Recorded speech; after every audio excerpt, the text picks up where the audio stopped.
सर्वांना जय हरी. माझ्या सर्व मराठी बांधवांसाठी विशेष असा हा व्हिडिओ. नक्कीच याचा आपल्या सर्वांना फायदा होणार.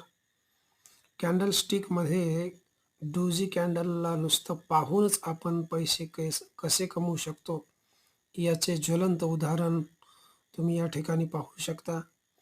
या गुलाबी चौकोनामध्ये जी कॅन्डल दिसत आहे ती डोजी कॅन्डल आहे.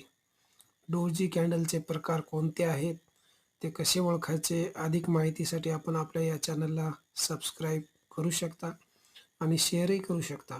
पहा, या डोजी कॅन्डलमुळे किती वर या शेअरचा भाव गेलेला आहे. अत्यंत जलद गतीने डोजी कॅन्डलपासून भाव वाढलेला आहे. याचा सुद्धा आपण अवश्य लाभ घ्यावा.